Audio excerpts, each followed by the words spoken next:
Jesus Christ. Okay. All right. This is a a random Masculine Geek Rogue broadcast for Saturday, late Saturday evening edition. There you go. The horns of Nick August. And cheers to everyone who's in the chat already. Homeschool time and Red Crusader. Yes, and here's to the latest issue, the anniversary issue, 1 year anniversary issue of Punch Riot magazine. Salute. Yeah. Cheers. Absolutely. Yeah, I'm glad both of you guys were in it too. That's nice. I didn't think about that. It worked out good. Oh, that's right. Yeah. Shalante Gazeliga. What did you call me? It's Irish. Jesus. You Italian. Irish. Skinny wop dago. I am indeed a wop dago. You know, that used to piss my father off to no end. What's funny is like my family's my surname is Italian. We go all the way back to the Veneto region, but they all ended up marrying Anglo women. So I actually, one second. I'm gonna grab it. I'm gonna grab it. See? See? Aw, you dirty whore. Yeah. Is that? I'm going to show on my ancestors. Good Lord.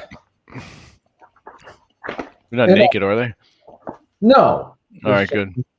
Oh yeah, I remember you. That was you sure there's a Masculine Geek and Tell years ago. So this was one. This was one of my Italian ancestors. Oh, cool. He kind of looks like Harry Houdini. Yeah, which was Hungarian, but I mean, it works. His name was Joseph Bologna Martinell from some period in the 1800s. But they all married Anglo women. Like, here's John Martinelli. The boy on the bottom there? What do you do? You're making me fucking... What is it, the Blair Witch Project? Nice. All right. All right, we can see him. Cool. Yeah. So anyways, so when I say Dago, Wop, Greaseball, Greaseball, Jesus. I'm saying it all love, you know what I mean? No, absolutely. And here's something we can show with love. Hang on.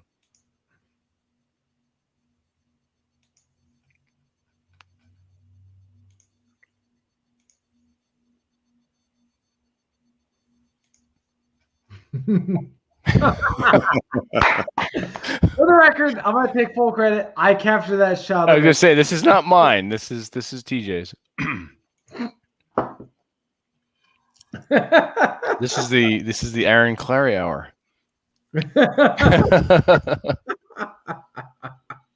He looks like a Muppet.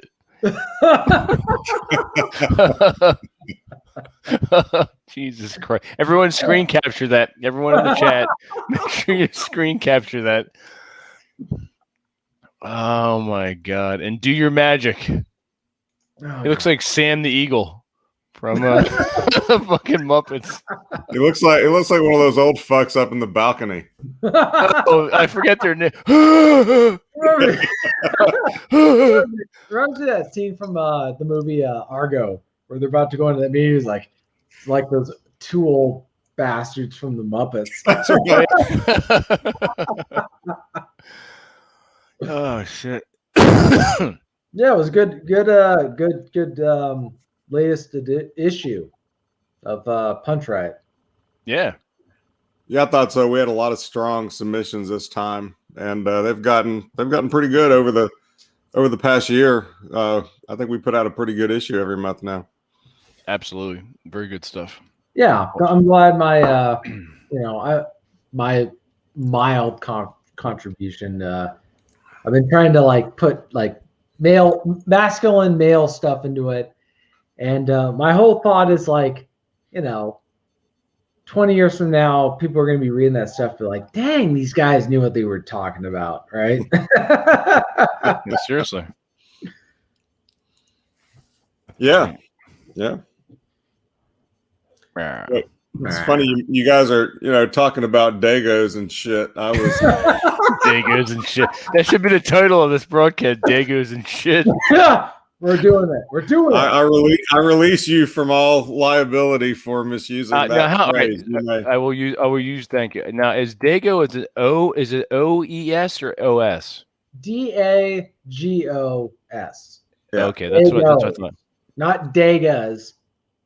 I want to make sure I have it correct. So I'm going to put this in. Hang on. My mother's side of the family is Italian, and so I grew up. I grew up, and I remember sitting around. Back when all the old, not even old movies anymore, movies from the 70s and 80s where they'll show big families at home, sitting around the table talking. Well, that's how I grew up.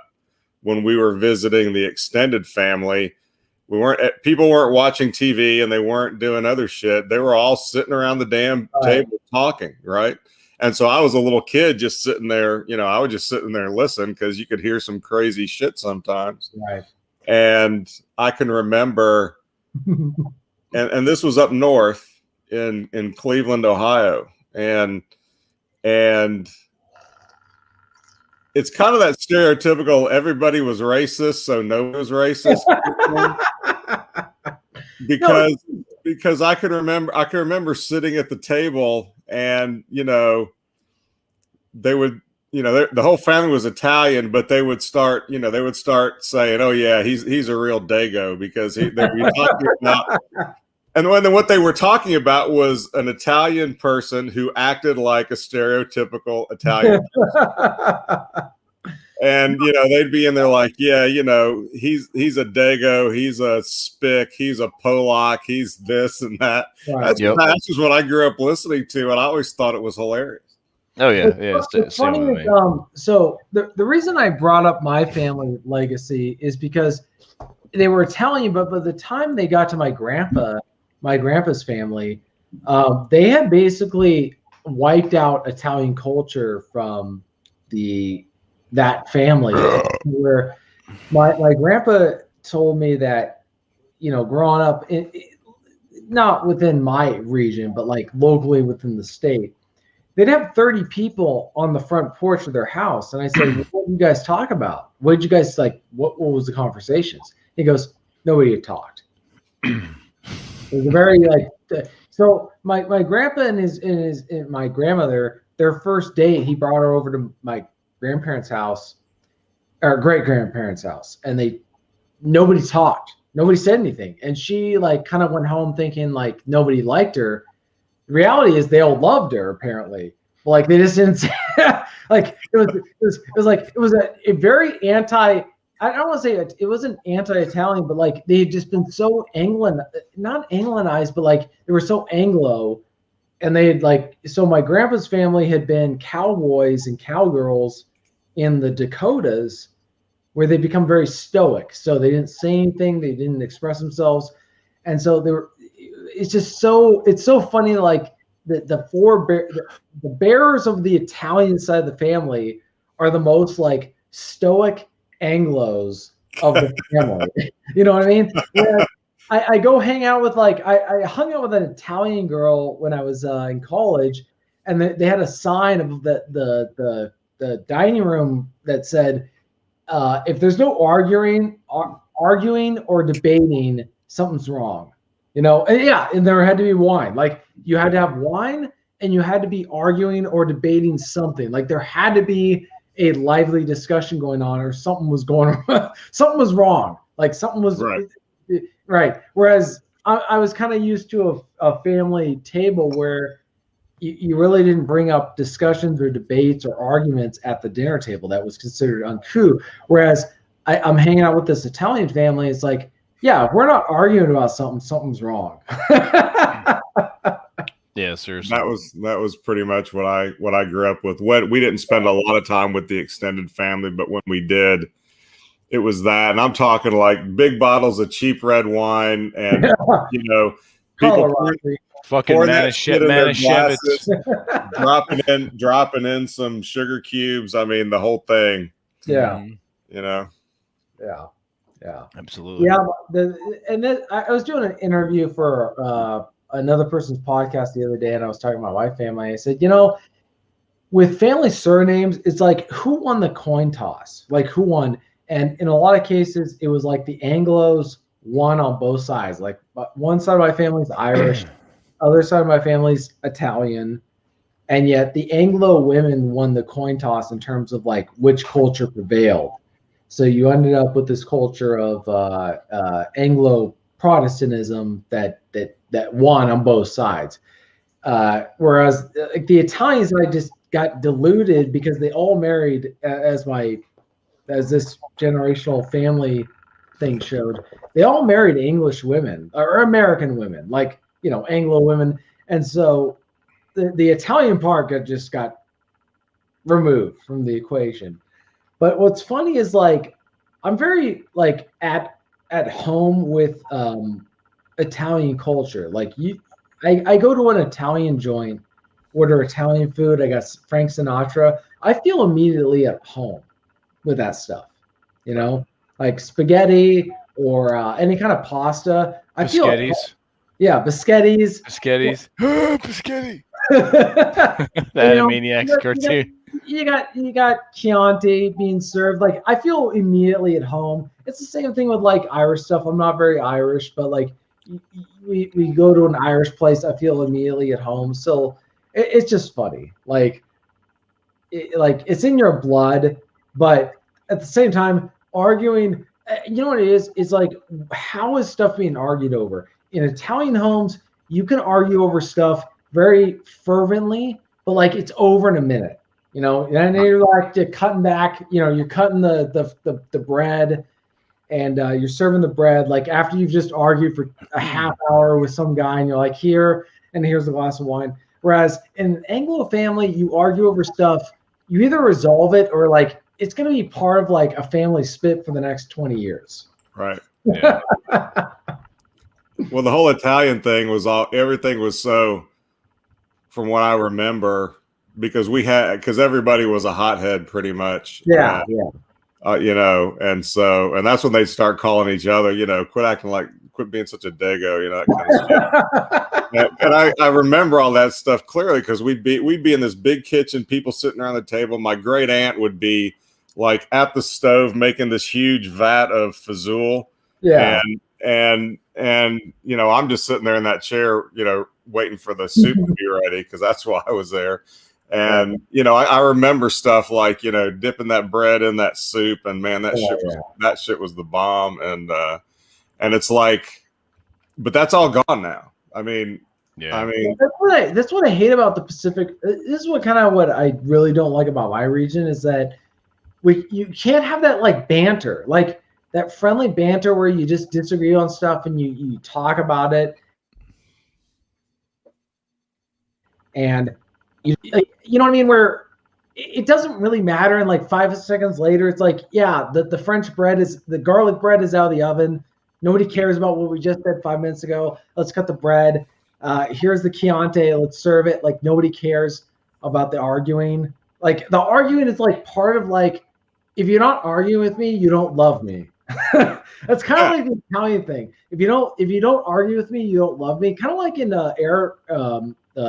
Arabic cultures, if you eat everything off your plate, you're hungry for more. From what I understand, or maybe I'm wrong. Depending on the culture, but like some cultures, if you eat everything off your plate, you're hungry for more. And so if you don't want to eat anymore, you leave something on your plate. Whereas the culture I grew up in, you eat everything.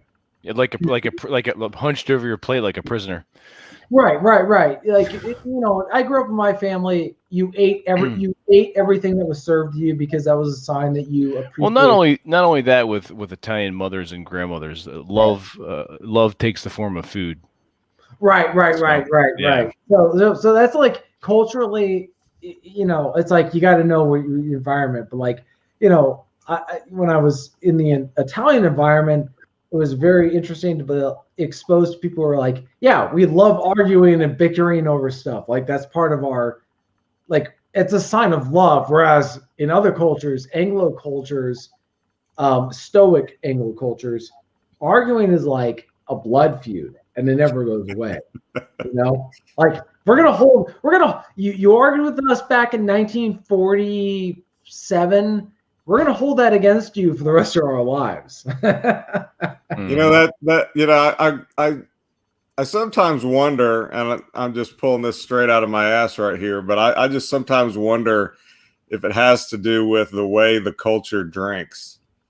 Yeah. But I don't know. I can't take it any further, and I can't prove it. But I just know that if everybody's sitting around drinking wine, they're going to be, especially drinking wine at the rate they drank it, they're going to be arguing before too long because, but you're right. It wasn't necessarily, you know, I mean, I guess sometimes people would get their feelings hurt, but mostly it was like playing chess or something. It's just like, that's like part of what you did. That was part of the fun was, you know, just arguing with people about it, but it didn't really mean anything. I mean, you know, I kind of, the thing I interpret with that is that it means that you're animated and you care, right? Like it's like it's just like it's kind of like fencing or some sort of game where it's not a big deal. Like you're playing Connect 4, you know, and if somebody loses, well, whatever. But somebody wins, whatever. But like you're playing the game, but it's not a big game. It's not an important game. You're not arguing over stuff that you know, you're not arguing over like stuff that really is important, like family or existential stuff. You're not Italians, from what I understand, they don't argue over stuff that's like, you know, life or death or family or not family stuff. They argue over superficial stuff, but it's all it's all on the surface. It's not gonna like break up the family. You know, if they're gonna do that, if they're going to discuss that stuff, they're going to do it in a more serious context, and they're going to be more sober about it. They're not going to have too much wine. That kind of that strikes me as like the Italian thing. Like you sit down with everyone, and maybe you have a glass of wine or whatever, but like you're like you understand. Look, this is very important to the family, and your choices that you make or the choices that we make is very important. As opposed to be like, yeah, we're gonna argue about like whose favorite soccer team it is, or you know, some douchebag politician got, you know, kicked out of office. Like, who cares? You know, like it's all external stuff with the Italian. And I could be wrong, but that kind of strikes because all that stuff it's not personal. It doesn't affect anybody personally. Whereas you attack somebody personally, then suddenly it gets, you know, which is what Anglos tend to do. Like we tend to go straight for the throat. You know what I mean? Got to get the job done. Yeah. It's like, and then we bury you over here in the Pine Barrens in New Jersey. Just saying. No, I mean, not that I would know that or anything. there's enough ghosts in New Jersey, right? I had a great uncle who worked in a machine shop his whole life, and up in northern Ohio, Cleveland area. And when my mom and her brothers and sisters were younger, she was down in the basement at his house. And he went down there and he took these bricks out of the wall in the basement foundation and said, if anything ever happens to me, make sure your mom comes and gets this money. And there was just this whole big pile of money that he had hidden back in the wall. Oh shit. In the basement. And so he replaced the bricks. And my mom never forgot that. And she always, you know, she never found out, you know, how he got it. He was very cheap and he was very careful with his money. But, you know, she always just kind of said, you know, there just seemed to be too much money back there for it just to come. Him working in a machine shop his whole life. And so that, of course, just fueled my imagination, and having that part of the family be Italian, and, you know, you'd hear stories about shenanigans from the neighborhood up there. But like, you know, there there was a pizza parlor down on the corner at the end of the street that was supposedly connected, and one night it burned down. Now, it was supposedly just because some kind of malfunction with the ovens or something like that, but whether that was legit or not, and it probably did just legitimately burn down, but because of the neighborhood and the culture and the way everybody talked, it was like, it was always presented to me like, oh, something happened there, but nobody would talk about what it was. And there was all that mythology shit that was thrown around, and you don't know what's truth and what's not because of the nature of the culture up there, right? Speak of mythological crap, we have Mr. Chess Rockwell joining us, and Mr. Amos. The Deer Whisperer. Hey guys, how's it going? Yes, the Deer Whisperer. The Deer Whisperer. That's pretty funny. So welcome to the Rogue broadcast, gentlemen. So I get to deal with hillbillies and wops, huh? Is that how correct? It's gonna go? Well, that's Dagos to you, sir. Guineas.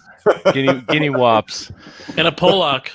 I'm an Anglo with a Wop surname. Wait, Amos, wait a minute, Amos, you're Polish? Hey, Yeah, you've never seen my last name in the emails? I thought to be honest, I thought that was a joke, actually. No, it's It was 11 consonants and one silent vowel. I know. I thought that was some fucking joke. I mean, no. Okay, Remember when John made that joke, like about how he was like, you're really smart with math, but you can't, spell your own name.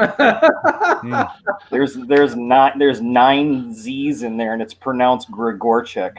It's awesome. Oh shit! No, I my apologies. I completely thought that was made. my up dad's side of the bullshit. family is the Polak, so I'm only Oh, okay, Polak. gotcha. Half the green hair, as they say. But you were made in Taiwan. Maybe. I don't know. No, I was born here, but I don't know where I was necessarily made. I mean, I could have been made here. That's what I'm saying. I mean, that's like that. Well, I do want to make a comment on Adrian's thing where he said like about Italian culture and Mexican culture. That's one thing I appreciate about those cultures is like the kind of honesty and the emotional openness.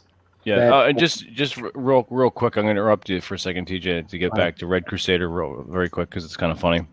Well, first that you called somebody silly, and you're a grown ass man. The second thing is I didn't pay attention to anything you guys said at the meetup. So, however, all Make the Pacific talks about now is the injury. he does bring up he does bring up the nipple. Even in injury. D&D, he goes, I wonder if He your did, character yeah. is going to take a trip and hurt his nipple. It's like, what? You'll never live that one down. Nope. That a seatbelt injury? What the hell? Do you know about this, right, Chest? Yeah, I do. I was at Outback when they were discussing the nipple tragedy. So, What? No. The nipple tragedy was. It was a different nipple February. tragedy. Okay. This is a new nipple tragedy. I see. Anyways, I just want to say like how I agree with what Adrian said, and even though the European Union requires a certain vaccine in order to access Europe, my hope is to go back to the fatherland, which is northern Italy. And if I happen to run into a nice northern Italian chick, just saying. I appreciate the culture and appreciate the the openness about that stuff because the Pacific Northwest is not known for its openness in an honest manner. We're very passive aggressive, or at least they are. I don't share it, but I just think you need to wander around Europe saying "flash" to every chick, and if one says "thunder" back, then you need to marry. You're in. Then you're definitely in. I even got the clicker, Right, the cricket, yeah. Jesus Christ. I'm glad I got that reference. I know, right? Even though you're fake Polish. I'm serious. My grandmother was Italian, and my grandfather was German. So like we had all the fascism in that family, all bound up together. It's all convenient in one place. And the people and the people that they just mercilessly beat on with every joke known to man were the Polish. Everything was a Polak joke, and it was like nonstop. It was nonstop. That's funny. That's funny. Oh shit. So basically, we're just going to call each other racial slurs for the rest of the evening. It's funny. Like my grandparents, my grandfather, when he was growing up, so he is where the Polak comes from. Oh, okay. And he said when he was growing up, so he's the youngest of 11, I think, 10 or 11, and they grew up and they were always told, "We're not Polish, we're German." Oh, okay. Sounds cooler. No, I think there was some discrimination or something, some reason they were like not. Well, because I mean, I have ancestors that are from parts of Prussia that are now officially, technically parts of Poland. So depending on what parts of Poland you're from, that it could be Prussian. Old Prussian. Yeah, because like they were Prussian. It's okay, but they're technically Polish now. It's but right. Right, so they're probably. There was this weird thing about being German. Well, right, because the thing is back. I wonder why. Well, before World War I, they were part of Germany, and a lot of them were Prussians, and they were considered High Germans or whatever it was. Because my ancestor, one of my ancestors was High German, so I know what he's talking about. Where they were not Polish and they did not consider themselves ethnically Polish. And not to get too down far the World War II thing, but like that was partly why Germany invaded Poland, is because there was an ethnic German Prussian. So even though Hitler was Austrian, nobody wants to talk about that. But like he was, they invaded ostensibly to deal with basically retake the Prussian part, but the Prussians didn't see themselves as Austrian or German. They Prussians were very interesting. I mean, that's basically like Frederick the Great. You read about that stuff, so it's very interesting. Yeah, leave the gun, take the cannoli. Yeah, it's a weird thing because so my grandfather was born in the mid 40s, so he would have been, and he's the youngest, so that would have been going on from basically probably through the war. And he was kind of one of the last to hear about it. But our family didn't come to the States until the 1840s. So it wasn't like we didn't come over during the war or something and having that. It was just kind of, here we are, a bunch of Polacks in Minnesota in the 40s, and we're all going to call ourselves German. Well, I mean, it makes sense why they call it. I mean, yeah. Nobody makes jokes about Germans. They make jokes about Polacks. And you look like you do resemble an authentic German. Hey, I don't know what you're talking about. Have you ever seen Canadian Bacon? Wait, what? Is that Canadian Bacon? It was a Michael Moore film where they got the black guy and they're like, oh, don't worry. You'll pass for a Canuck. No, I haven't seen that. He's like, dude, I'm telling you, the black guy always dies first.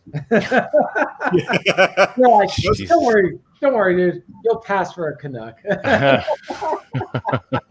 Wasn't that movie about the U.S. needed an enemy, so we start a war with Canada? Just made one up. It's like the South Park cartoon from back in the 90s. How are you going to get the average American? In Canada. How are you going to get the average American to hate and fear Canadians? Hell, they're whiter than we are. Canada is like a loft above a really cool party. It's like the 51st state, right?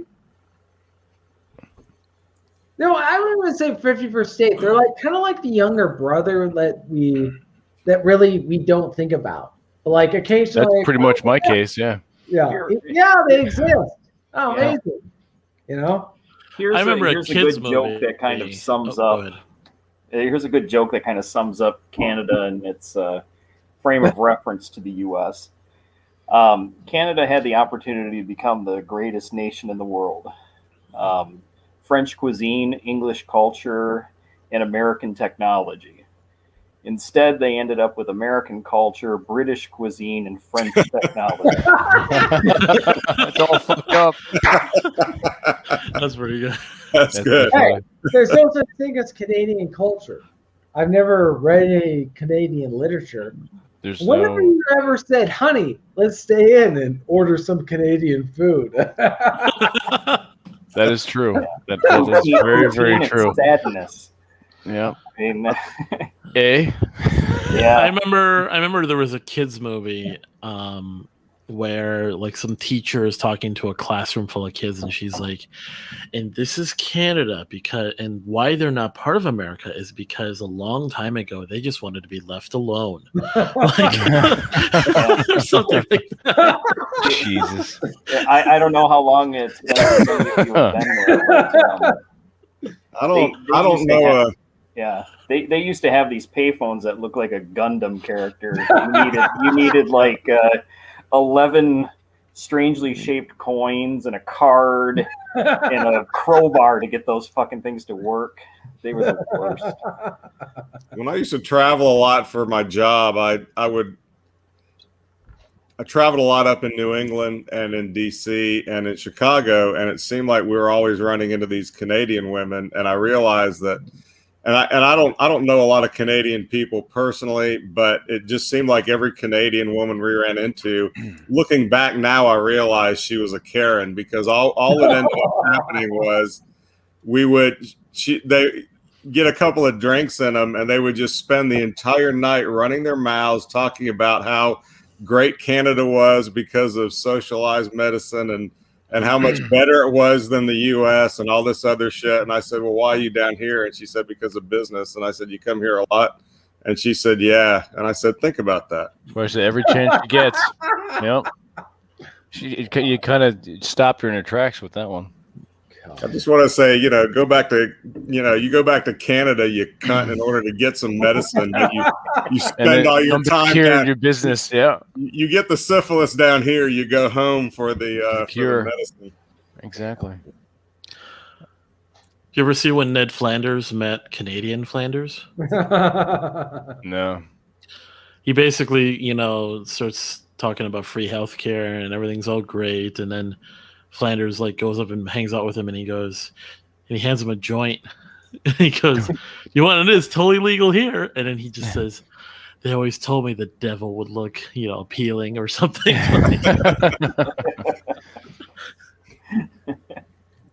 Look friendly, but feel foul. Yeah. Yeah.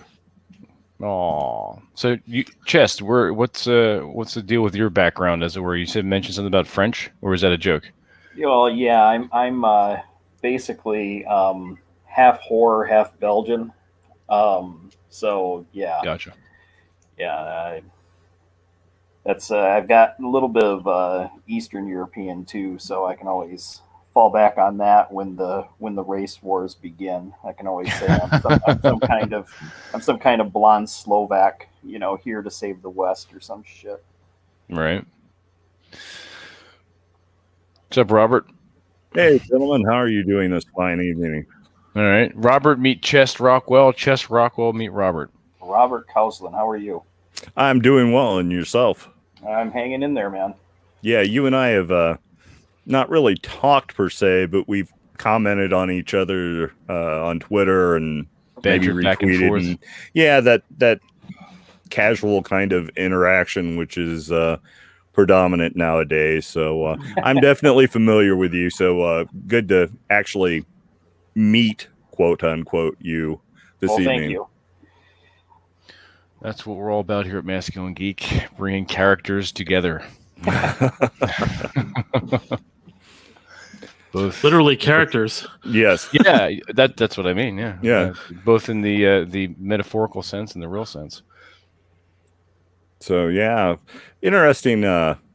Last minute kind of topic of conversation you've got going on, Vince. I had nothing planned. I had DM'd TJ and said, "Hey, MG Rogue Broadcast," and that was earlier today. He's like, "Yeah, see," and that's pretty much when you say see, that's Yeah, affirmative. well, you gotta Yes. you have to do it. Yeah, exactly. Yeah, yes is so plebeian. You peasants. You're muted, TJ. You Polak peasants say yes. It's a We say yeah. See, it's Coitons. That's right. so You have to but talk in. You have All to right. By talk the way, in- guys, this episode is brought to you by Triple Cola. and Vim D's and D's nuts. and D's Drink it for what? for Vim Vim and Vigor. and Vigor. Vigor. Huh? what Yeah. you didn't have access to any Moxie? Yeah. I guess you're on the wrong coast for that. I'm Anyway. gonna get some Coca-Cola cheer is wine and some other Coca-Cola. Cheer bullshit that wine. nobody Yeah. drinks. Hey. Some RC Cola. 21. You dumb Dago Polak. Jesus. Oh, that's what this is, huh? You Dago Yeah. son of a bitch. That's what this has devolved to, calling each other. I love it. It's Hey, so hey, refreshing. wait, It's I'm refreshing. Well, I'm sorry, my Trout McFriend. One of my Every small town has a pop shop with a bunch of gross glass bottle pops sitting on the shelf somewhere. yeah. Yeah, we do have a place called the Pop Shop. Triple Cola for Triple Vim. Cola. How much is See- that? Alcoholic or non-alcoholic? It's not alcoholic. It's like Don't be indignant about it. I'm asking a question. yeah. Okay. Now, am I It's the only Bean guy Mariani. that It's calls got it cocaine pop? in it too. I know, right? Am You I call the that only? pop? Am I in the only place we call it pop? No, we call it. Well, yeah, we call You're in the wrong fucking decade if we call it pop. It's Minnesota is just pop. Everyone calls okay. it pop.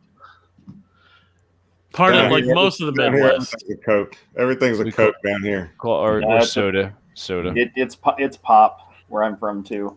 Oh, okay. Yeah, we call it pop, but apparently in California they call it soda. We call it soda here in parts of the Some South, people so. call it soda pop. Yeah, Soda pop. soda pop. Yeah, soda pop. Yeah, and in the South, I remember, so what kind of Cokes is everyone having? Well, Mhm. Right. huh? Diet. Would you like a Sprite? Yeah, okay, whatever. Everything used to be a Coke down here. Now they've changed a little bit, but back in the day, that was what it was. Everything was a Coke. Or a I had Coke. I had a friend who was from Australia visiting Texas, and he had a hard time ordering a Coke because Coke in an Australian accent doesn't really sound right. He can't say Coke, so he goes I'm like a cock. a co- It's so Don't weird. say that.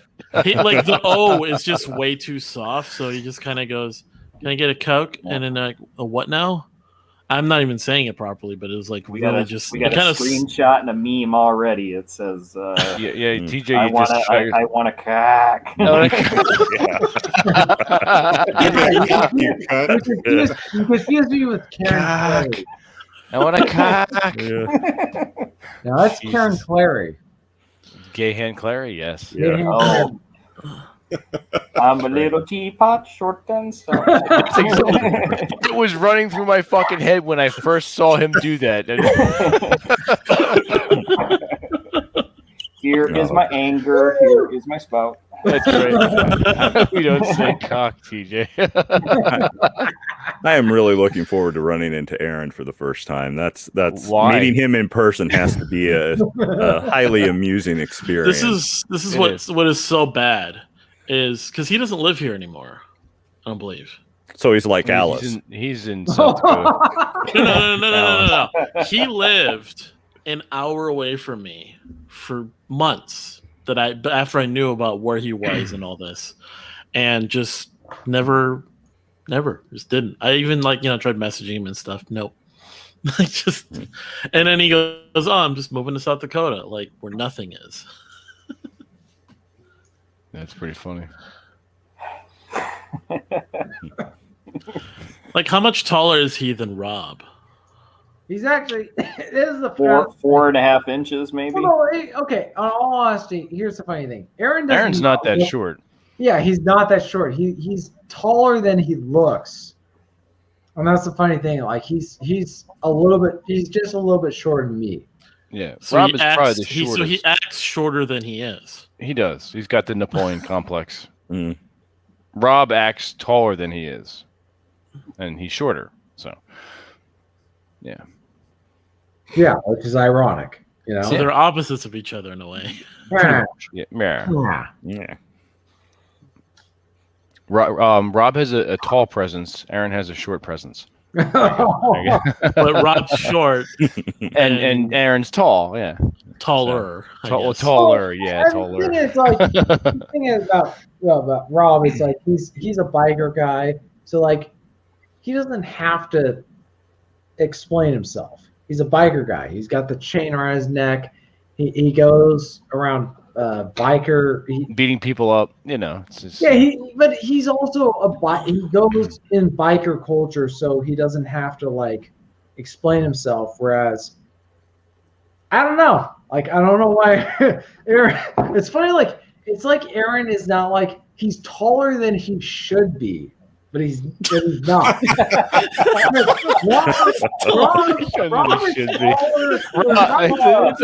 Aaron, stop being tall. You behave like a sawed-off little asshole, but you don't. Aaron just looks shorter than he is, whereas if Rob was like 3 inches taller, it's like that makes sense. But like we need to switch the brains, is what you're saying. Yeah, exactly. Yeah. We need to do a thing. But we got a Frankenstein, Rob and Aaron. Well, Aaron doesn't act like he's 5'9". That's true. So he's a garden gnome. He acts like a garden gnome, but he's actually a normal height guy. Was Sled a halfling? No. Ah, dang it. So he's a garden gnome in a cigar Indian's body. Yeah. Yep, pretty much. No, Sled was always Sled, and this came out of Aaron Clary will tell you this came out of his mouth.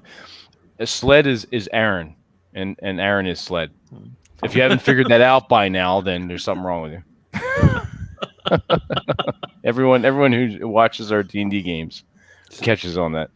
So for everyone who thought Rosebud was a sled, it's actually it's Aaron. It's Aaron Clary. Aaron Clary, yes. Yeah. The 2-quart teapot because he's tall. So am I saying your name right? Jean Simone LaRose? Is that correct? I may have butchered that. I've had a little bit to drink, and I'm Gene Simmons. Gene Simmons. You're really butchering it, you Pollock. Simone LaRose. Yeah. Doesn't the actress Gene Simmons from Spartacus spell it that way? It's possible. He said close enough. Yeah. We are going to have a village by the bayou in Louisiana at down in New Orleans in October. We'll keep you posted on that. So it's possible. Awesome. Yeah, it's possible things will be opening up. So that'll most likely be a Friday or a Saturday during that week that we're all there. But I'll give you, as we get closer, details will be released. So bring your bail money. Absolutely, absolutely. So that'll be fun. I'm still planning that, and then TJ and I are meeting up in Kansas City for some tabletop gaming. I'm gonna kill all his fighter planes. I'm gonna shoot them down. Yeah. Sorry, it's gonna happen. Actually, I probably won't. I've never played this game before either.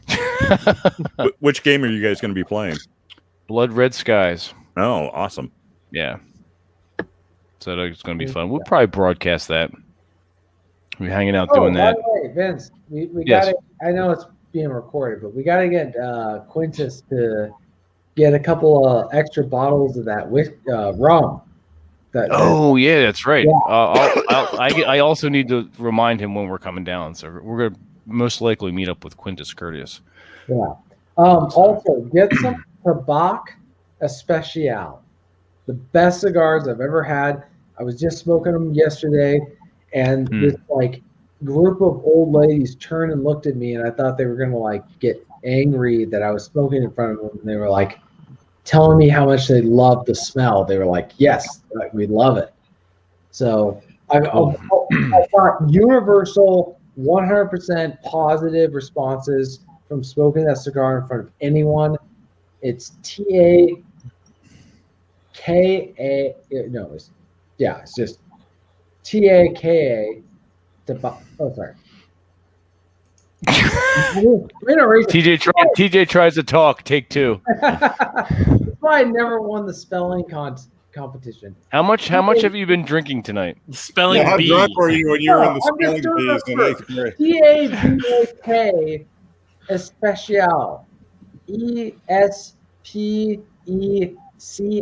ESPECIAL. Right? E. No. I bet you there's an E. It's Drew Estates. From Drew Estates. You guys, Is that the one you mentioned in the the newsletter? Okay. yes. All right, you could either bring him or we probably find a place to pick them up. They don't allow me. Washington State does not allow us to order any. You are so toasted. No, Could you stand up on one leg, please? Okay. Make him do Walk a a field straight line. sobriety test I on, want to hear the on the ABC, Zoom call. the ABCs, sir. no, what? No. Backwards. Every Washington third letter, sir. does not allow us to order any tobacco products online. No? No, they don't allow us to. No, I've tried to order. I got like the Presbyterian stuff that I ordered. It was a miracle. They came through. Everything else, no. They say It's weird. It's weird that you say that because I had sent Quintus some cigars as a gift, and I was going to send him some right, but some- that's not Washington. some rum. That's not. Well, it's weird that you say that because I had sent Quintus some cigars as a gift, and I was going to send him some right, but that's hell not is Washington. That's not Who Washington. is- Someone's playing. I had sent Quintus some cigars as a gift, and I was going to send him some. What? Okay. Who was that? I don't Here's the know. thing. That was Here's the weird. thing. I cannot order any tobacco products or any cigars online. Our Attorney General does not allow it. That's the reality. Well, fuck that Attorney General. Yeah, well, Yeah, exactly. Meh. You should tell Yeah. Aaron Clary about this. Get him on it. Get him on we the should. case. He should totally gay hand this. So what I was trying to say is that Quintus should have that British rum, and you should get those cigars so that we have them. That was what I was trying to say. I can order them and bring them. Excellent. That is all. That's it. Yeah. That's all I was trying to say. I was planning on bringing a selection of cigars anyway. So. And that took about 5 minutes. I know it took 5 minutes. It should have taken like 20 seconds, but I will keep this brief, TJ. Thank you. Someone was asking about Masculine Geek going to Australia. A masculine geek meetup in Australia. Eventually that'll happen. I do want to go to Australia, even though you have spiders. Even though you have spiders the size of my head. I'll tell you what. If you do that, I'm gonna. Adam Piggott, even though he's in the Netherlands. What was that, Nick? If you go to Australia, I will do a Punch Riot conference over there at the same time and get because that's Barry Nishizawa and Charlie Winkle country over there. We should all do like a masculine geek punch riot. That would be village in the desert. No, village on the island. That's not really an island. That's a fucking continent. Village on the continent, yeah. Village by the outback. Hey. Village in the outback. I saw a knife. This is a knife. That's a knife. That's a knife. Aboriginal bobsled hour. There you go. Are you going to be Sanka? Who's going to play Sanka Coffee? Sanka. right now. Yeah, man. I'm dead. I'm thinking that if Mr. Green Jeans from Captain Kangaroo ever got drunk on the show, he would be there right now. Yeah, I know, right? Yeah. Buddy, did you Oh, shit. Yeah. guys ever watch The Other Guys? Yeah. No. Yeah. I'm an I have- angry drunk and TJ's a wholesome drunk. What the fuck does that mean? This is weird. No, there's that scene from the other guys where he's like, "I'm sorry, Captain Gene." He's like, "It's just Gene, or Captain Gene." I don't know, man. TJ's Aussie accent is one of the worst I've ever heard. It's not an accent. No, it was Michael. My No. favorite scene from that movie is the loud whispering that they all do during the fight. Loud whispering. You remember that, TJ? So there's a scene where, like, there's this police funeral, like, and everyone's in uniform. There's like, Oh dozens yeah, of them. yeah. And they all, like, some of them break out in a fight, and then they don't yell. So they're like, "Hey, what are you doing? Stop fighting!" It's a dozen guys all loudly whispering at each other, like, Superman. "Respect You guys are fighting over who's gonna be the next man. Yes, that's exactly what we're doing. No, there was a scene where God, what was yes, Michael exactly, Keaton. Exactly what it was. Yeah, Gene. He's like, "Is this Gene, Captain Gene? I don't have my own kiddie show. It sounds creepy." Oh my god. Holy crap. TJ's got just a little bit too much vim and vigor this evening, doesn't he? Oh yeah, guys. TJ had a lot to drink, and it's not that fucking cola. See, It's not your pop. just There's Like, still a we- cap on that goddamn thing. we've never had, like, we never saw TJ at the meetups this drunk. So, like, we got to get, Hey, I'm No, he was I'm at not the drunk. Village by the Sea. He was. well, by you guys, but not like Yeah. with the rest of us. Hey, I'm not. No. TJ went into the bathroom at the Knife and Fork and destroyed it.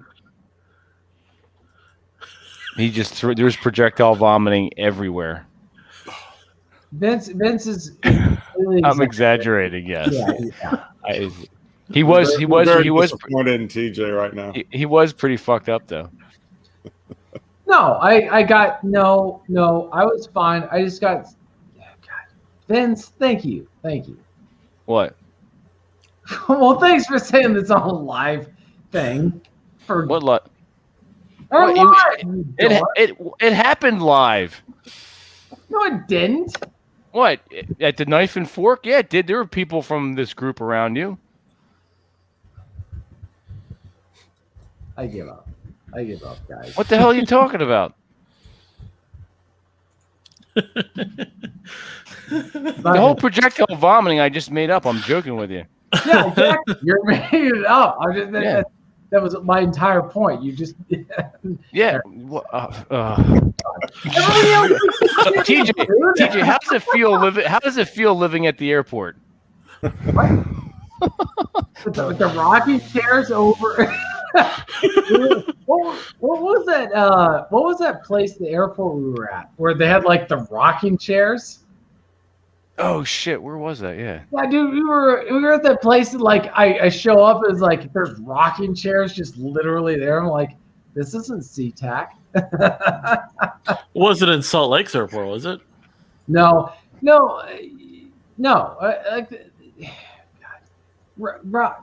Vince, Oh wait, when you flew out to the battlefield, right? Flash.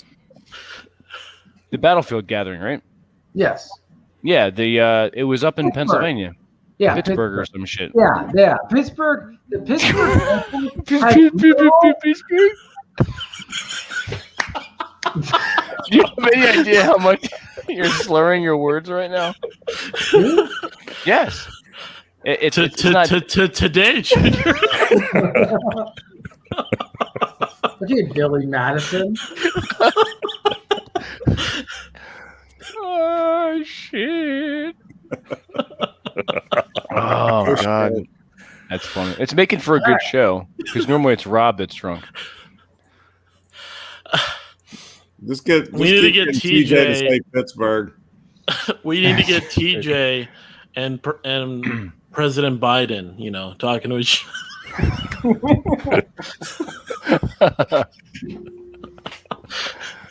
Oh shit! But yeah, there were a lot of rocking chairs at an airport, which was strange.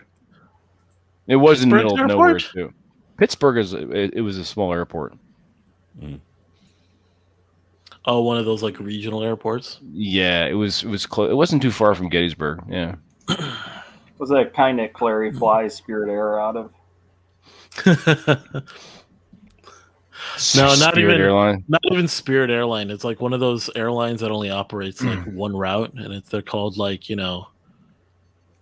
Bob or something like that. Like just some airline. Bob's flights. Yeah. Yeah. Those little small Alaskan puddle jumpers. The prop planes fly a maximum of 250 miles. Yeah, pretty much. Oh fuck! I remember I took a flight from Denver over to a small town in Kansas on a little puddle jumper. No flight attendant, just 2 pilots, no bathroom. Had to balance the weight, propeller, everything. We would basically hop on over to one city, drop off half the passengers, then hop on over to where we're going. Then the rest of us get off. And then the pilot gets out and basically unloads all your luggage for you. Basically a Greyhound in the sky. Yeah, right. Kind of ghetto is what you're saying. Yeah. Kind of felt like I was in a Final Destination movie. Final Destination. It could have been. Propeller right there. Just spinning and flying off. Yeah. Cut the plane in half. I once flew from Birmingham, Alabama to Houston, Texas on Continental. Remember Continental? Mm-hmm. Yeah. And it was one of those small jets that had on one side of the aisle there was just one seat, and then on the other side of the aisle there were 2 seats. Mm-hmm. And it was a stormy day, and we had taken off from Birmingham and we're climbing, and we got up over Mississippi and got struck by lightning. And oh, shit. Yeah, and the plane just dropped like, imagine an elevator, and I don't know how far it dropped, but I thought that was it right there. And but then we recovered and flew on to Houston, and I took the bus all the way to San Francisco. Wow. Yeah, it sounds like one of those old Saab turboprops. A lot of airlines still I think it's used to be American Eagle. I think they call it Envoy now. I believe they still use some of those, but American Airlines uses those. Yeah. Nope. Well, some of the bigger airlines actually don't have little airlines. What they have are contracted little airline companies, regionals that they use. Republic, Envoy, Masaba, I think, is another one that may or may not still even exist. But that's the thing. A lot of those change and don't exist anymore, just like the airlines, Continental, Eastern, TWA, etc. So I'm almost expecting one of you guys to say, "You guys remember Pan Am?" we remember Pan Am. Yeah, sadly, I remember it. Eastern. You remember Eastern? Oh yeah, Tower Airlines too. The only one I've got is, you remember Northwest? That's all I've got. Yeah. Well, because it's out in the west. And then Mohawk. No, Northwest was Delta. Mohawk used to be out around where you're from, Vincent, or at least where you're living. I think they were an East Coast small regional airline. It's not ringing a bell for some reason, but yeah, if I go back and look at some old history. Yeah. Oh, Bull Rush is in the house. Didn't Mohawk get bought out or go out of business in the 70s? I think so. Late 60s. It's probably, I don't 70s. remember it. Yeah. Yeah. I just miss the fact that there was a time when, when you were dating, if you wanted to go somewhere nice to park, you could go park out by the airport and, watch the planes. Mm-hmm. And of course, it's like it's like submarine races. Yeah, exactly. And of course, now, I came up in a big family, so that was like cheap recreation, was to like get White Castle or a hamburger or something and go park out by the airport and watch the airplanes come and go of an evening. of course, growing up in Indianapolis, we had a pretty decent airport. I mean, nothing like O'Hare or anything, but I mean, it's still an international airport. And so like the drive-in theater, cheap family entertainment for people who have more than, 5 or 6 kids, which in my case was 8. Jesus. Yeah. At least in the household I grew up in. I'm actually, depending on which side of the family, I am the youngest of 3, the oldest of 8, or an only child. So depending on how you look at it. So. Yeah. How's that smoker, TJ? It is very good. Should we challenge TJ to spell his name to see if he's sober enough that he can do so? I'm fine, dude. I'm just like, You're great. It's just I've Pittsburgh. Yeah. we're just messing with it. Yeah. No, you're smoking the salmon. That's what I was referring to. Oh. Yeah. Not the pipe, the salmon. Get him to say that line from that thing you do from the boss Vic Koss. Was it the Vicksburgs from Pittsburgh? Vicksburg. He's doing his vocal things before he starts announcing for the talent show. Yeah, same guy from Two Good Men. Yes, Bull Rush. That is indeed Robert Kuzland, also known as Tancred, the thief in our Masculine Geek live stream D&D games. Yeah, although the characters have to be introduced, yeah. I just introduced him. Much like a no. Introduced into the game. Like, yeah. Oh yeah. Right, you got to play a little bit anyway. No, that worked out well. Some good thinking since we had the those non-player characters there. It was great to let the two of us kind of take over. I mean, I was enjoying watching the game from the front row, but yeah, that was nice. Plus, it probably freed up Rollo a little bit to do some other stuff, not having to worry about. Yeah, when you're a DM and you're running NPC characters, you have a tendency to be expedient, not embellish the interactions as much because you're trying to get through to the real players. Right. Which is one of the things from old school D&D. Back when, in first edition, especially in Advanced Dungeons and Dragons, they were always talking about the importance of hirelings and henchmen and stuff like that, which, of course, some people didn't mess around with because, why on earth would I want to split up my imaginary gold pieces with some other imaginary person when I can keep all that imaginary gold for myself? But it's interesting when you read some of the stuff Gary Gygax wrote about that, how important that was in his mind, at least, to the balance and the fun of playing the game. So yeah, I mean, it only makes sense as you get to higher levels that you would be an influential person that would have people that work under you. Right, but I mean, you could still at first level, if you agree, hey, we're doing this thing, you will get this percentage of the take, and you hire some, something you need in the local tavern before heading off to the Caverns of Chaos or whatever. So fodder. Yeah. well, it's nice if none of the guys you're playing with wants to play the thief and you need a thief, you ask around town and find some disreputable person who can pick a lock or two and hire him. Yeah. So, every town has a town idiot. Every town has its Aaron. So you find some Aaron and hire him. And we're going to Aaron tonight. Yep. Yeah. Rollo should bring back Sled just as an NPC for one session. I know, right? Yeah, seriously. Hang on. Let me get. Oh, keep going. You keep. But does he really want to? amongst his regular DM duties, have to, imitate Aaron all night. We could choose one of us to play.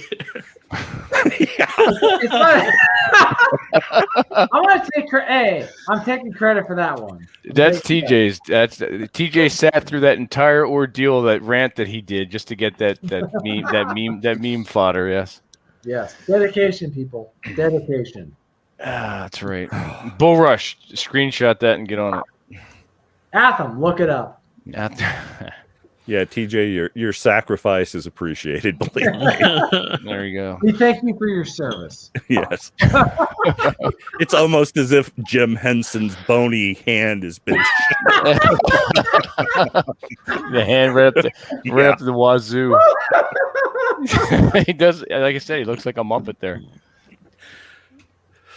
We could do. I mean, I'm sure Rolo. I'm sure Rolo could do some interesting graphic design with that face and be like, It's so true.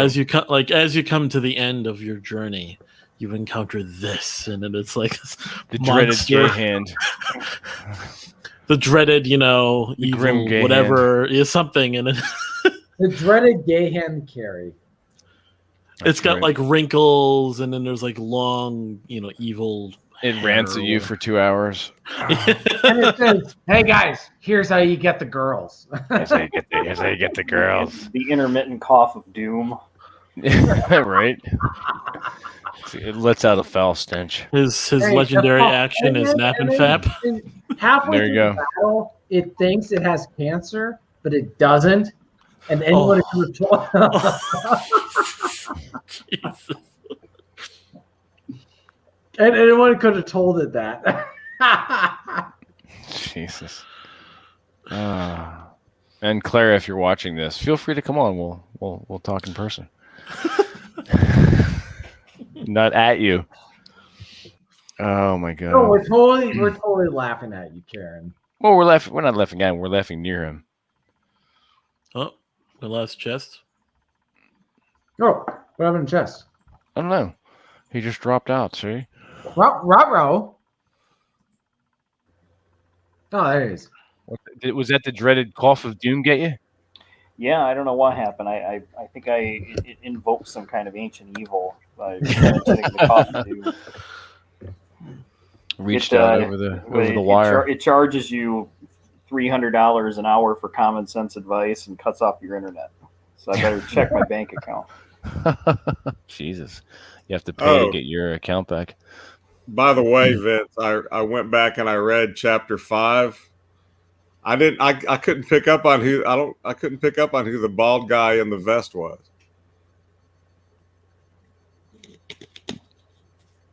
The Civil War, the bald guy in the Civil War vest. You don't know who that is? No. It's Dennis Malone.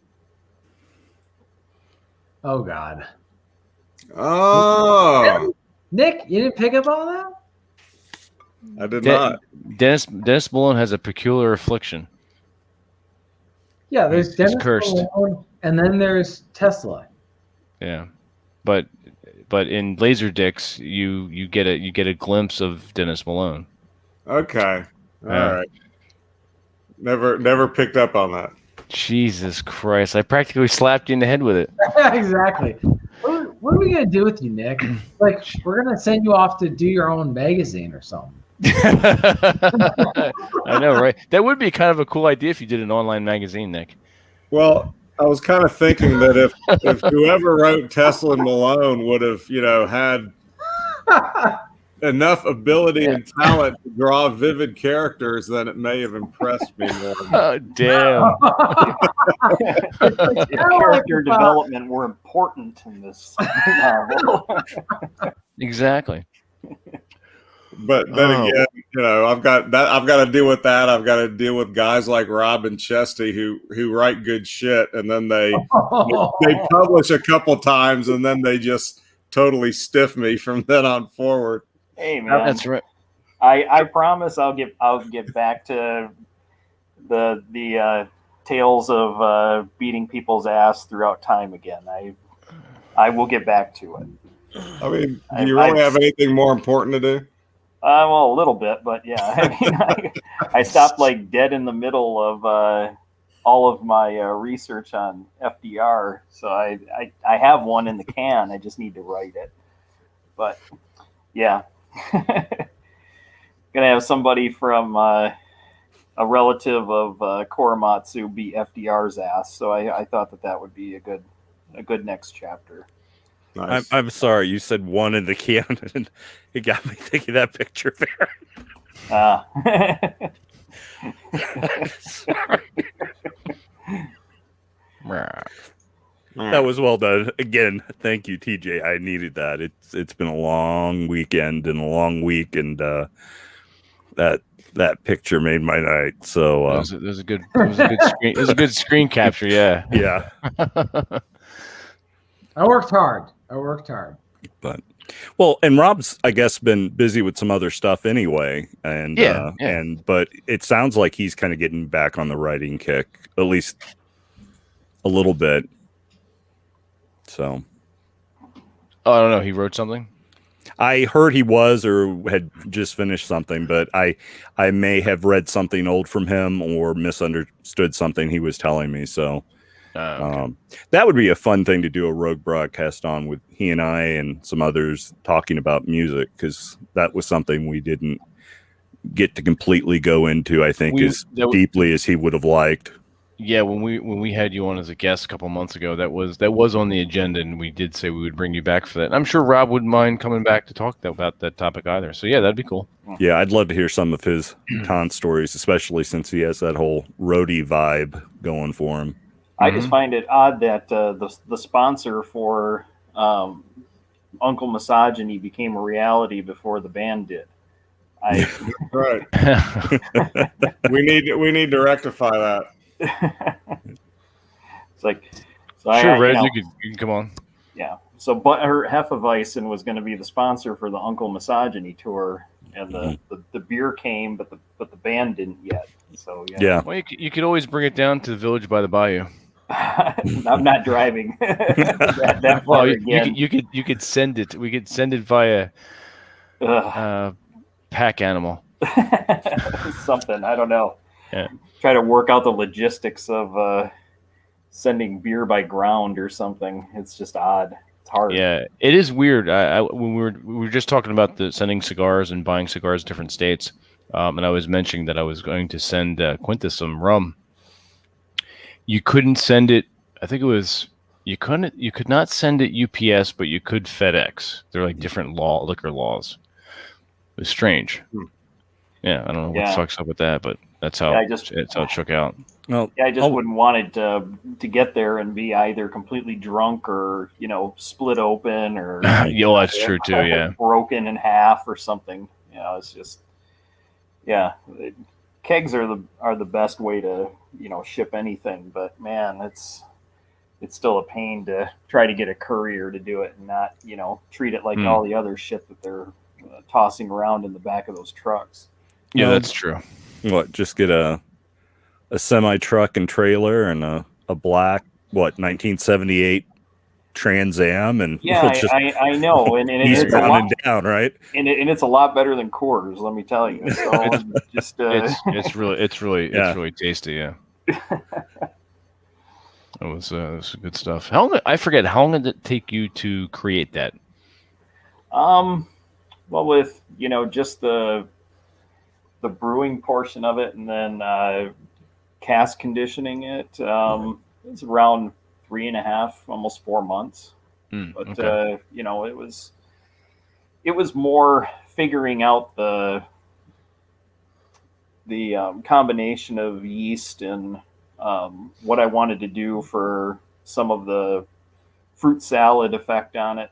So it still would drink like a beer, but it would be different in that regard, and that was the hard part, was just trying to figure out recipe, because in the end, I ended up with a beer with a lot of fruit forward smell but very little fruit taste, which was what I wanted, and it was a clear Hefeweizen, which is also hard to do, and then it was high alcohol too. So yeah, it was. Yeah. Yep. So yeah, so I mean, you combine all those things together, it's a tightrope, because any one of those things could have gone really haywire, and I'm just glad it didn't. It was a nice balance. It was pretty good. Yeah, I liked it. Yeah, it's Nick, amazing how much Nick- of that is part art and part, legitimate science. But It's mostly science, believe it Yeah. or not. I mean, you know the characteristics of especially like yeast strains and things like Mhm. that, and if you know your temperatures, and you have a separate place where you can ferment at a very controlled rate, most things turn out fine. Mhm. Where people screw up is they're dirty fucks most of the time. That's where they normally mess up. It's just they're horrible at sanitation and things like that. So they get some kind of wild bug or something in their brew, and it turns into vinegar or sparkling pond water, because they just got something in it that shouldn't have been there. You need to be Heisenberg if you're going to set up a little brew lab. You need to have exacting. Carl, Black Label Logic. Carl is also a brewer, and he's shown me a lot of his setup, and he's got a rig for his condo in parts unknown. That's probably $3,500, $4,000 of homebrew equipment. I mean, he's really big into it, and he, again, it's mostly just very careful math, knowing your products and being really clean. That's what makes good beer. There is a little bit of an art to it, but that has more to do with just tasting enough to know what to add in order to make it better. But anybody can gain that with a little bit of experience. But the main thing is you just got to be really clean, and that's probably why TJ's sparkling cider turned out okay, was because he was clean about it. Well, here's what we can do for the Village by the Bayou. I'll buy an old Winnebago and I'll drive over and pick you up. A VW. That's gonna look really weird, man. Winnebago. Is it Nick at the controls and the helm of a Winnebago, fucking window down, arm Couple of out, bullet holes in the door. scarf. I'll drive to the meetup while you stay in back and get the beer done. There you go. Get a couple of holes in the door. Yeah, parked right outside the Montleone in a freaking 77 Winnebago. Whatever it is in here, it's done. Come on in, everybody. Holy shit! Jesus, You look like a meth dealer in the front Who's quarter. shaving their head? I'll do it. Oh, that's funny. Winnebago. Hopefully by then I'll make enough in crypto, or I could do just about whatever I want. So that's Cool. I think the next beer needs to be Deerlick IPA. Unfortunately, I just had so many years of having that swill poured down my throat. Oh, I got another pale ale here that tastes like grapefruit and pine sol. Oh, delicious. Give me another. And that's always been the thing, is that the quote unquote beer snobs, some of that shit's more like a dare than it is something to drink and enjoy. I dry hop this with, a cypress tree and 7 sprigs of rosemary. It's delicious. No, it's not. It's terrible. It tastes like turpentine. I mean, why are you doing this to yourself? I've never understood the whole IPA thing. Of course, I'm tend to lean more toward stouts and porters if I'm going to imbibe something like that. Although when I was in Germany, I definitely was not that picky about it, and had some really nice lighter beers. What was it? One was from an Austrian Weisse beer that was really good. Had a bit of a citrusy note, but it was a bit of a heat wave the first time I was in Germany. So having something that was really refreshing and kind of had that extra hoppy tingle to the palate, was just really, really nice and refreshing with the heat. So I don't think I would have enjoyed, a freshly poured Guinness in Dublin at that temperature, as far as how hot it was in Germany when I was there. Talking about the temperature, ambient air temperature of where I was, not the temperature of the that kind of the reminds product me itself. of that. Yeah, that reminds me of that scene in Anchorman where he's walking around in the summer in the city of San Diego, and he's got a jug of milk with him. Mhm. And he's sipping from it, and he's, oh, milk was a bad idea. yeah. So, but yeah, the whole IPA thing I've never quite understood, and it seemed like it was the choice of all the hipsters, and which doesn't necessarily make it a selling point for me. But I know there are some that are legitimately good, and and are a quality product, but I haven't experienced them. So yeah, it's just American IPAs are Cascade hop heavy, and Cascade is, it's a very unforgiving, the same people who like IPAs, and it's no coincidence, are the ones who are really big into the stinkiest fucking ganja too. okay. So like, people who are really into terpenes, the skunk funk nasty shit that comes with a lot of, so-called, gourmet marijuana. Those are the same type of people who are really into hops, because they have that same, very pronounced bittering aspect to it with floral and citrus overtones. Right. And basically they're taking their bong water and taking it into the next room and brewing up a batch of IPAs. Well, is that what you're telling me? What they're getting is something that smells indicative of something that they already enjoy, I think, is the issue. And then you're kind of doubling down on those same flavor profiles. And if you're not a stinky hippie, you're probably not going to like IPAs as much as they are, because of just their taste. And I think too, IPAs are easy to mask, because if you're dry hopping, adding strong hops after you're already done with the brewing process, you can cover a lot of mistakes that you make in the brewing process and make it, palatable for people who like that style. With a Pilsner, or a real, like a Bass style pale ale, where you've got one type of hop, a very strict temperature and fermentation that goes on, and must have sanitation for those to turn out properly. That's where the quote unquote skill of the brewer really comes through, is because there's nothing to hide behind. Right. It's kind of like food is the same way. The fewer the number of ingredients there are, it's the fault of the person preparing it at that point, as it is the ingredients' fault. And that's the thing about, people who are really good at brewing beer brew simple beers really well. Like Pilsner Urquell is one of my favorite beers in the world, as far as like large production beers. It's like the original Pilsner from the city of Pils in Czechoslovakia, or the former Czech Republic, or whatever it is now. Right.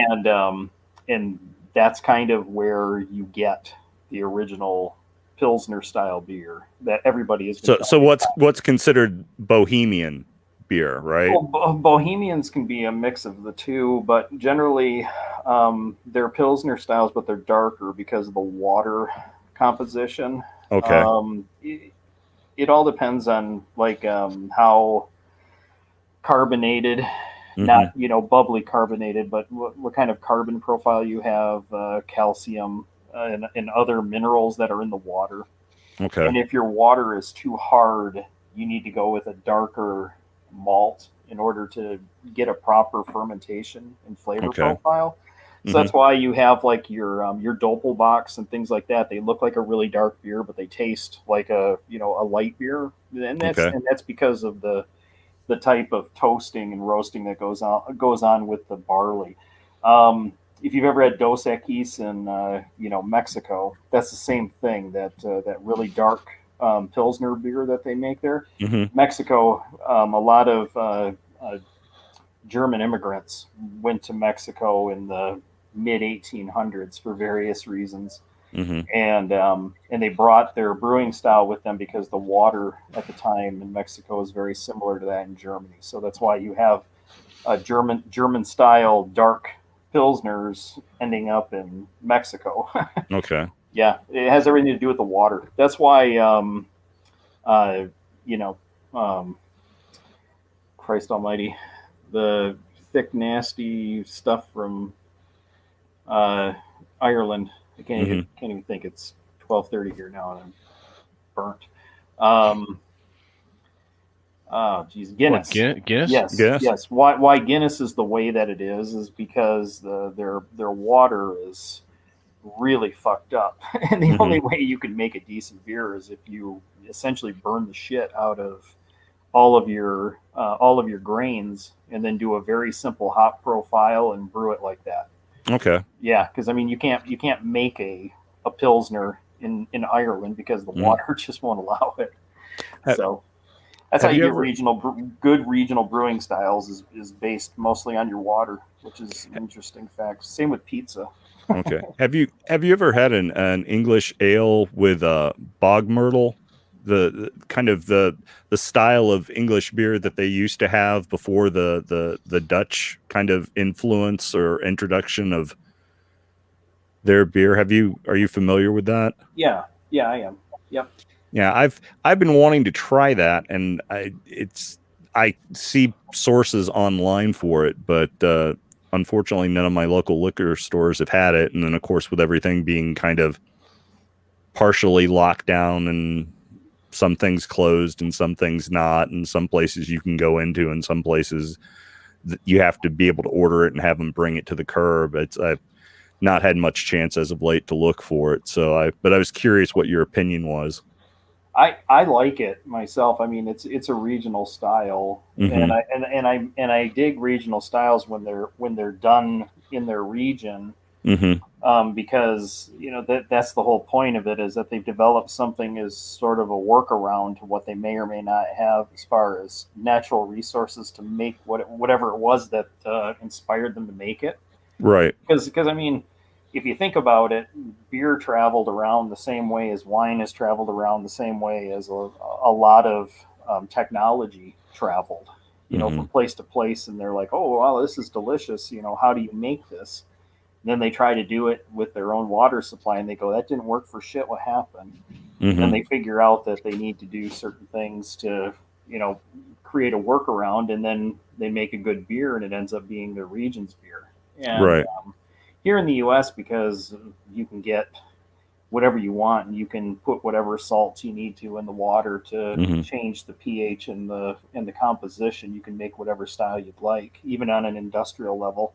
That's why Sam Adams makes 46 different types of beer, depending on what they're up to. So once you know the science, it's just getting everything in the correct proportions and going at it. Interesting. Well, thank you for joining us for Beer Talk here on Masculine Geek. I know you guys run with the topic. It's fine with me. Yeah, accidental beer talk. Nah, nothing wrong with that. Nothing wrong with beer talk, wine talk, all liquor talk. There you go. Indeed, we should actually do that, Chesty. We need to have a wine, liquor, beer. Yeah, that would be good. I mean, I might be exposing myself as a closet alcoholic, but that's okay. No. There you go. See, the company you keep. Everybody's pulling out their stuff. The Rona, the year the Rona turned everyone into an alcoholic. So it's I blame that. It's the Rona's fault. Yeah, been breaking into more of my my Tuscan Reds, some of the stuff that I brought out to Rob's place. And, That was good stuff. Yeah, I mean it is, but it's getting to the point now where it just needs to be drank, and it's not a collectible. You gotta consume it at a certain point. You're like, oh, this was when did I buy this? 19 years ago. Ah, shit, maybe I better drink this now. That type of thing. Indeed, yeah. We Bacon. We could do a one of our next fireside chats. We can do a liquor talk. And as Bullrush said, a liquor talk. Liqueurs, doesn't he? He does. So that'll be good to talk to him about that. Yeah, I'll put that on the calendar. We didn't even get into about 10% of the stuff he brought to the last meetup. He was a rolling liquor cabinet. is what that amounted to. If I dig enough, I might find a bottle in my car still. It's rolling around underneath your seat. In the wheel well. Just pull out a bottle of Jack from the wheel well. Like, what's going on? Oh, Jesus, that's funny. Well, the thing is, there's definitely some use in that because, going into a liquor store and it's like, well, I want something, but I want something that's quality, but not the quality is in the name. So you're spending, the extra $20 on that bottle of bourbon for the name on the bottle versus, something that's a quality product that's, maybe even locally produced, smaller batches, or at least very meticulously controlled quality standard batches. And, a bottle of big name brand bourbon, whiskey, scotch, that's artificially flavored with cherries or honey or whatever. Ugh. And well, yeah, I know, but you go into a liquor store and you're going to see an entire couple cases, shelves just filled with that, with all the JD, JB, et cetera on the I've got sides of the bottles. I've got one word. Mm-hmm. The reason why that's the case now. Does anybody want to hear it? What's up, Women. John? Oh, women. That is the reason why you see every flavored, candied, watered down. I never thought I'd see the day where I would see alcoholic seltzer. Yeah, seriously. White Claw. I just never knew that all these hoity-toity middle-class white women were all malt liquor drinkers, but they are. They are now. So they are now. That's right. Now. It's all malt liquor. Tell them they are Billy D's girl. They just don't know it yet. So, which is funny when I think about all the Colt 45.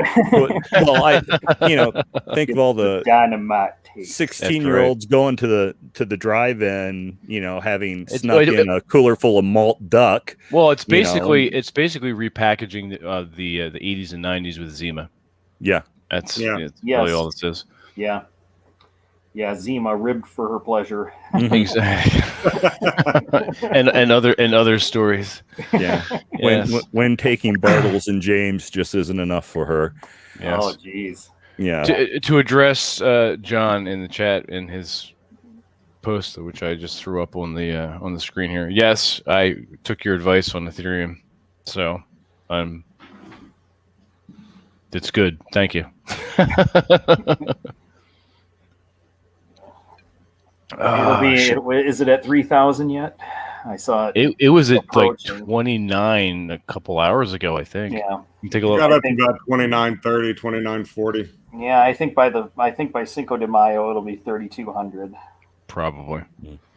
Right now it is sitting at 29.19.21. 29.16. Yeah, it's hovering right below 3,000. Yeah. In my little crypto group, I had called 3,000 by the end of the month, so looks like I missed it by a couple days. Yeah, I think this Gary V push and this crypto gas thing that he's talking about is gonna push it to push it to 3,000 on Cinco de Mayo.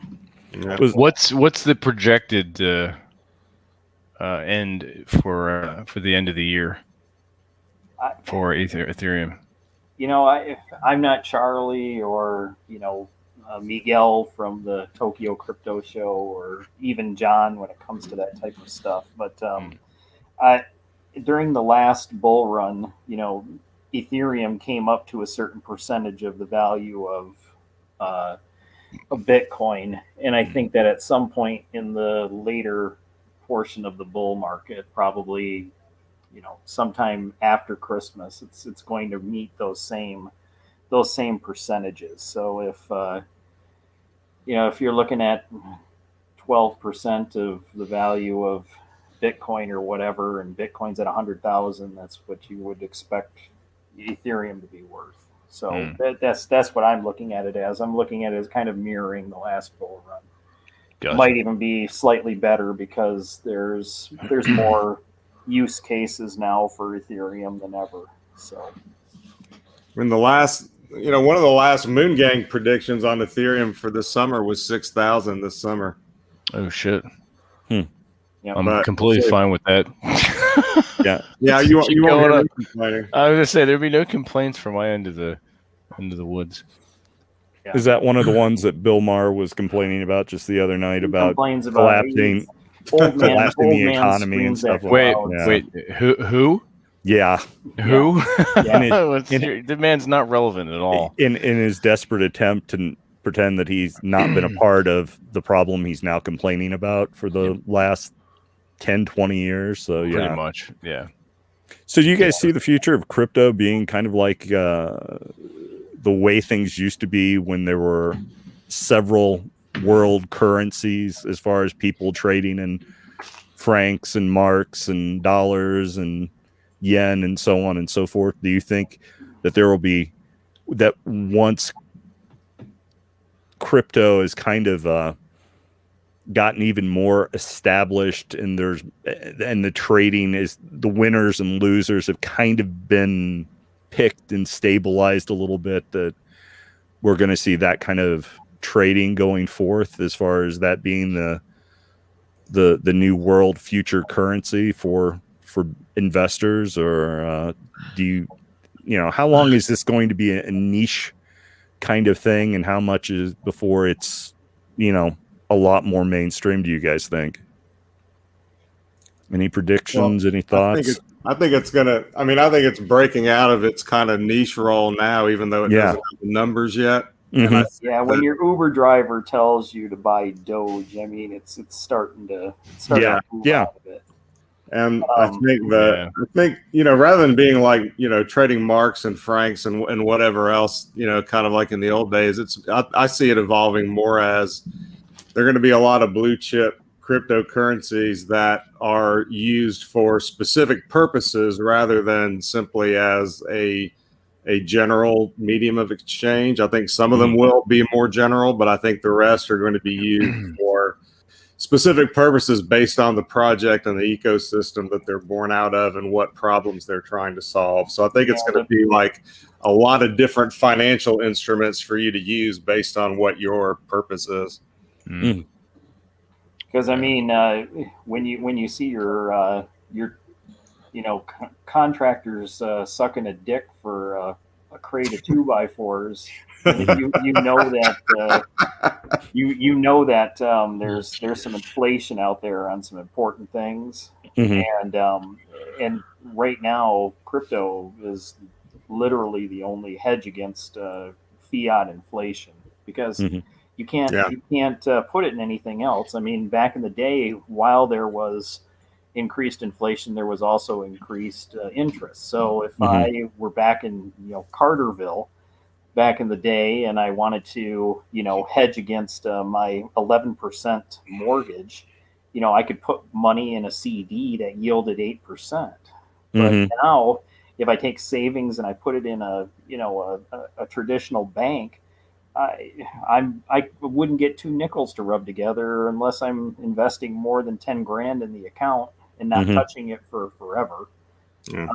So it's all bullshit. And because you can't get any yield out of fiat. The only place to get yield is out of other forms of currency, and that's it. So I mean, it's bullshit. But at the same time, you those are the things that are going to end up surviving are stores of value and projects that provide yield. It's like, okay, so what am I doing? Well, I'm investing my money for the long term, and I'm getting paid a rate of interest that makes sense. Yeah, well, you've got imagine that. you've got if you just look at the Celsius platform / network alone, you've got for most decent coins on there, you can earn anywhere from around 5% up to 14% APY. So let's see a savings account do that.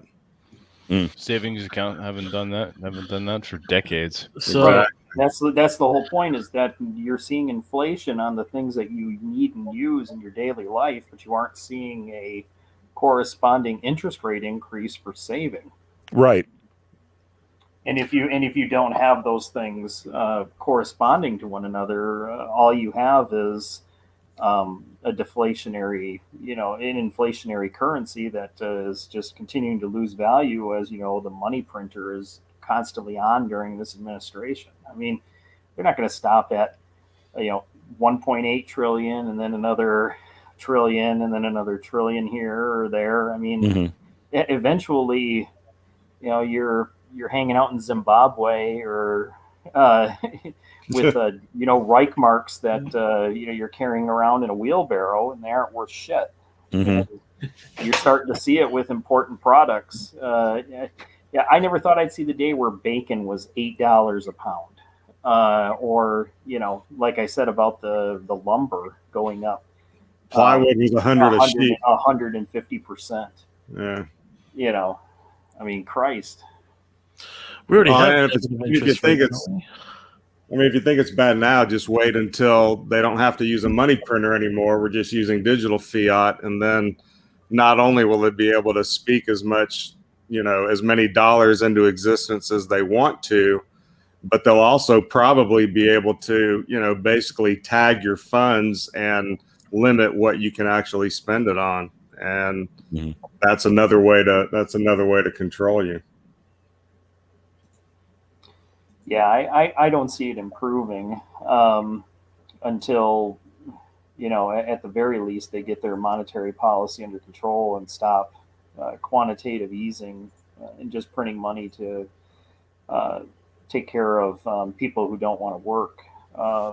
That's that's the thing that I'm seeing more than anything else. Is I think we're being eased into UBI. Yeah. And in the moment that everybody is taken off disability because you got the SADS and you just can't go to work, or back hurts. Quantitative easing sounds like what you're trying to talk your girlfriend into when you're trying to talk her into anal. Yeah. That's right. 50 billion printed is just the tip. There you go. And the tip always counts. Yeah. Just relax and take a deep breath, honey. Well, the government needs to give out lube for that, apparently. So my only contribution to this crypto conversation is this. So some of you guys probably use Coinbase, right? Correct. So look at this, and you look at the date and it'll make sense. But look at that. I did that, and I sold it the next day. Oh, bad man. Wait, you bought 15,000 Bitcoin? 15 Bitcoin. That's 15.0. See? Oh, okay. Look at the date. Yeah, at $65 for Bitcoin. Jesus. Oh, what the? How have you not killed yourself? So this, because 2013, no one knew about Bitcoin. Coinbase had only been out a couple of years. No, well, maybe a little more than that. But it was just like, this was like back when you had to direct wire from the bank. And it would take like a week to get in there. And like trades, you couldn't do instant trades as easily.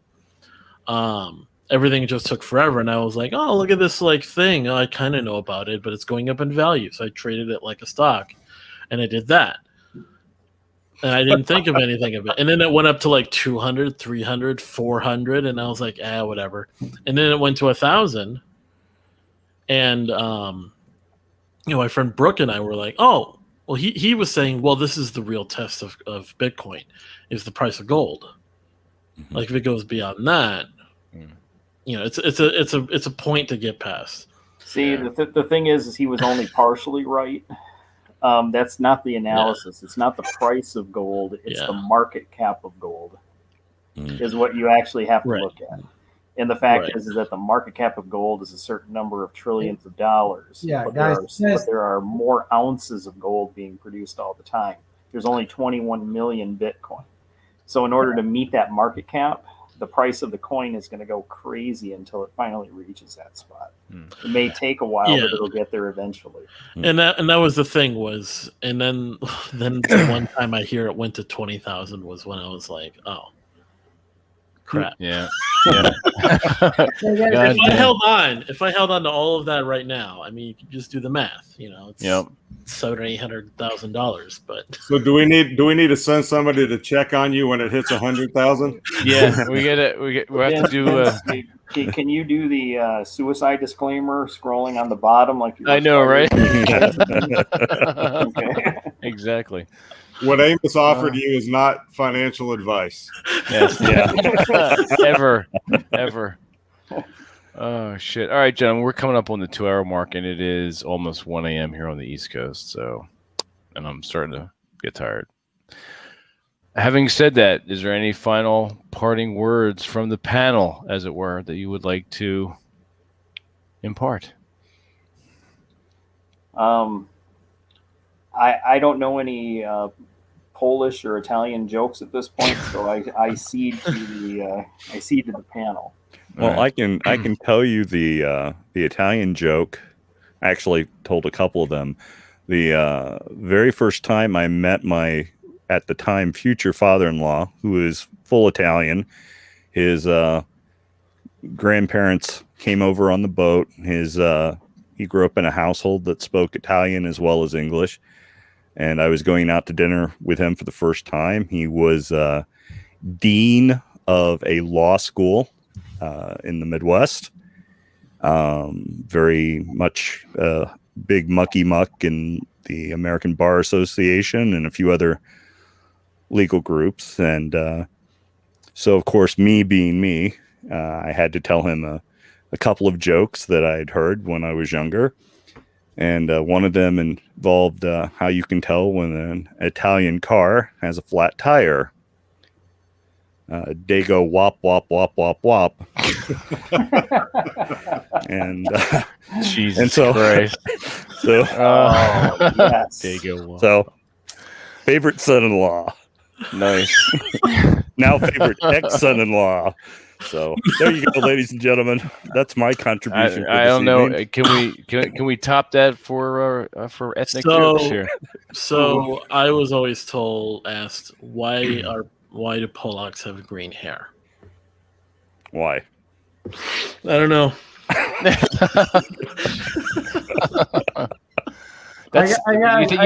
You think that's funny, but it's not. I got an Irish joke. Oh God! All right. Go for it, TJ. All right. So there's a man walking through Belfast late at night, and he feels a gun pressed.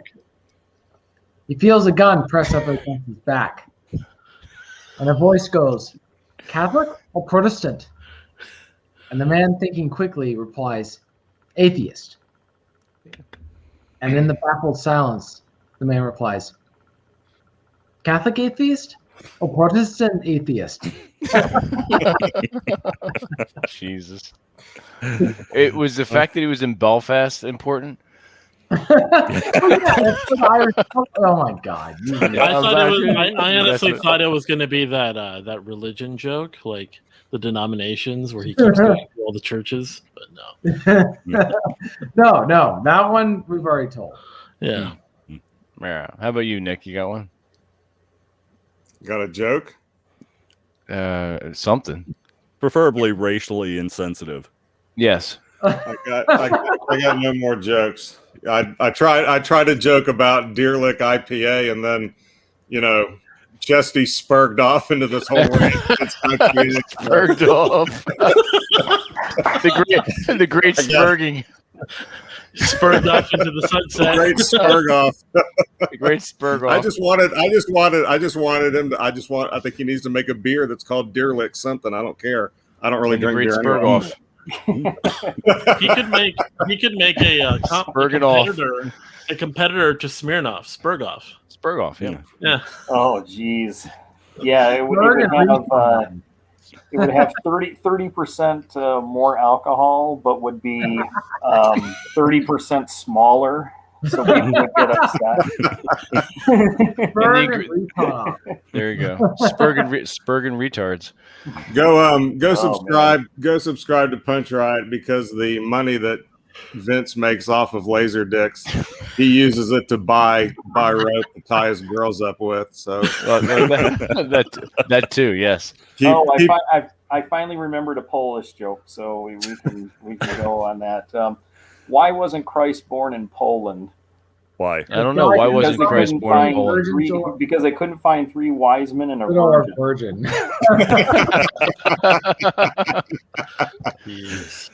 Oh shit, that's pretty funny.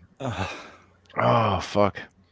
Anyway, all right, excellent. It was a good chat with you guys tonight. Thank you for joining us. Thanks for having us. Absolutely. Where can everyone find you guys? TJ, start with you.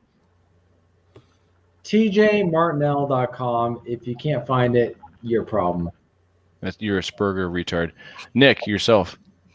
punchriot.com and nickaugust.xyz. Love it. Chest, where can everyone find your work, as it were? If you find me in real life, you're in big trouble. That's true. Yeah. But if not, I'm on Twitter, making fun of spurgs and dipshits daily. Nice, and as well you should be. Robert, yourself. Robert Kuzlin, Facebook, Twitter, YouTube, and hopefully I'll have some more content coming out, and hopefully you'll be seeing me doing more things here with MG in the future. So we'll just see what happens. And absolutely. And last but not least, Mr. Amos, how about yourself? Go back in time and buy all the Bitcoin you can. Don't end up. Yes. Yes, we have to do weekly check-ins with you, I think. You can check out the 10K Run podcast that I do weekly. So you said that very, very, very, very not defeated. Forceful at all. Yeah, it's just like a 10K Run podcast. It's just all that. Give it some more. Give it some more. The 10K Rum fucking Come podcast. on, yeah. God 10K damn it. Rum podcast. brought to you by Bitcoin. Brought to you by every last Bitcoin I sold.